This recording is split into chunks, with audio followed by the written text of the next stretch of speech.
Kamen Rider Zi-O. Hey YouTube, Kamen Rider here with my review for Kamen Rider Zi-O Episode 8. This was the conclusion of the Wizard arc, and it was a pretty okay episode. I didn't have as many problems as last week. I think, like, last week, the episode specifically didn't have... I mean, it did not have problems, but I think that it just brought up a lot of my overarching issues with the series. But this one, I just wasn't as upset about that. I'll talk about that at near the end of the video, but let's talk about, like, the episode itself. Basically, like, we continued from last week, where you have Gates and Zi-O kind of at odds over how to handle all this.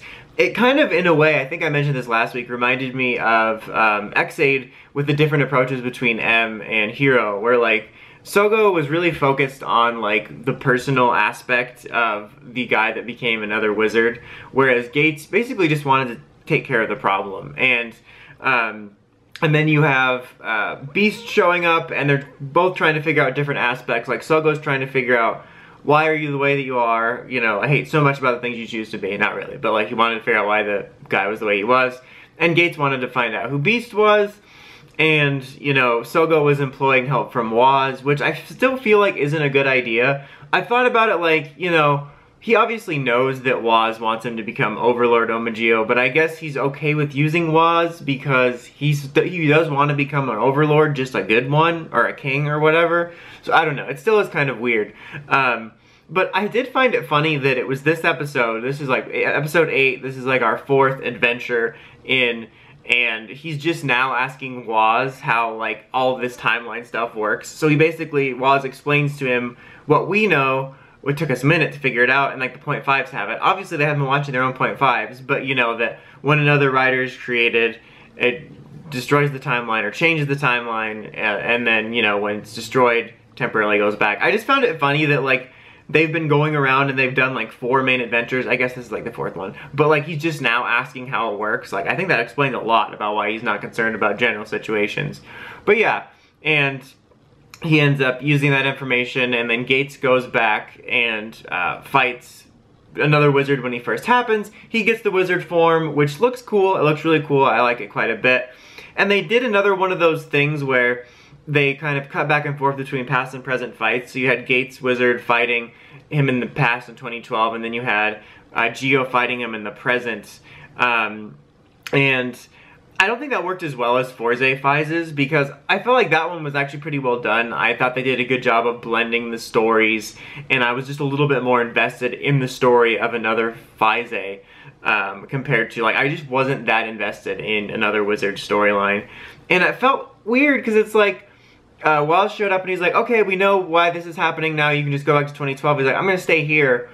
And it just didn't make sense to me. I mean, obviously there was the end where, like, he had him call himself, which was kind of a neat-ish moment, but it just didn't make sense because, like, this isn't gonna matter. As soon as Gates destroyed another wizard, like, the version he's fighting shouldn't exist anymore. Like, I think I watched so many time travel shows, and this show does not follow almost any of their rules. So, like, it almost would have been a cool moment if after, like, present day another wizard talked to past one, if he, like, poofed away. Like, he obviously wasn't dead, but I mean, this version of him shouldn't exist anymore because the events have been changed.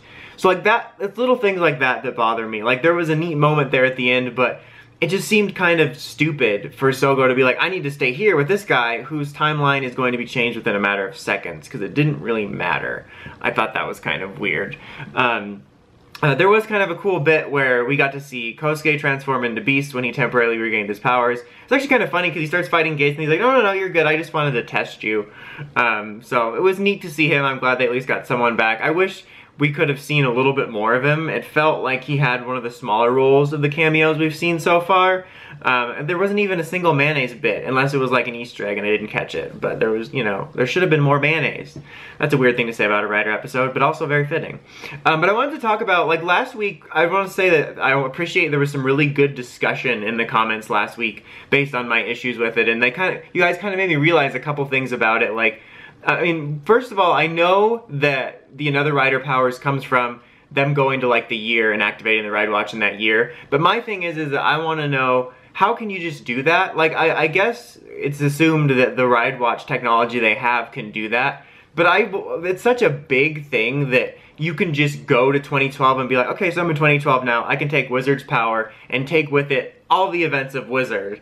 And so I want to know how that's possible, basically, because I get the way that the core mechanic works. I just want to know how they can do something so big. Because usually you'd need something like you go to the past and you steal someone's belt and then give it. Like, so you have to do something, but this one they just get it because they want it. And I want to know how that's possible. I feel like that might not be something we get an explanation of.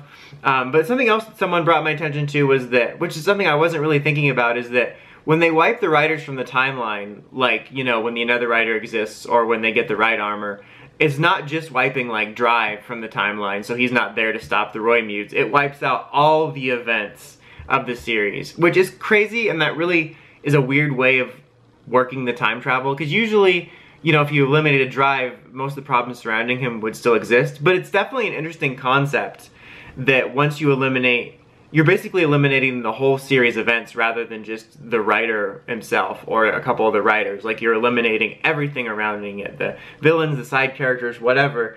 And I think even though that's kind of messy and I'm not sure how that works, and I doubt we'll get an explanation on how you can have that big of an impact, I think that actually represents something interesting I didn't think about, is that what, you know, presuming when you eliminate all these writers, then all these attacks never happened. What if, like, Zi-O became Zi-O because he saw, like, okay, we're actually doing good, because if we erase these writers from the timeline, then none of these attacks ever happened. I think that would be an interesting concept if Sogo initially got to that point by deciding to change the timeline so that you eliminate basically all the events of Rider, so none of these bad things ever happened. But then obviously something bad comes out of it. I think that would just be interesting, because I think based on the way Sogo is now, it would make sense. And even to me, that kind of makes sense. Like, it's not like you're erasing these people, you're just making it so that these terrible events that happened within the series never happened.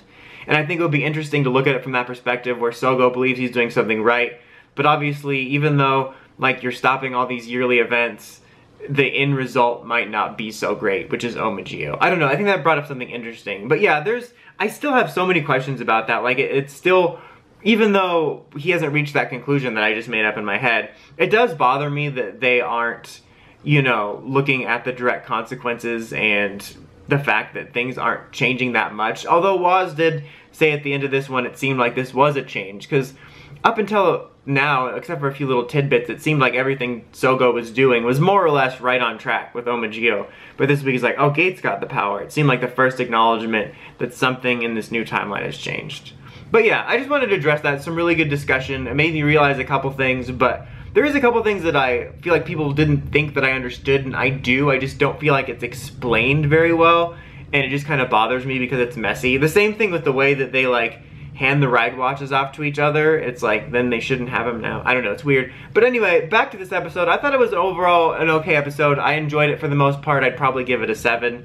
That seems kind of generous, but I guess I already said it. It's set in stone. The graphic thingy already went up. I can't help it.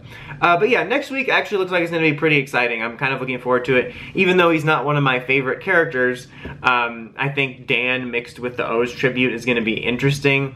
Just based on what I just said, those elements together, but the fact that it's going to be kind of one of those mixed tributes. And I really like the Genom armor, so yeah. Anyway, until next time, don't forget, like, comment, subscribe, and of course, don't forget to climb the steps and ring that bell to get the notifications for all my videos. Till next time, Dawson Rider, signing out.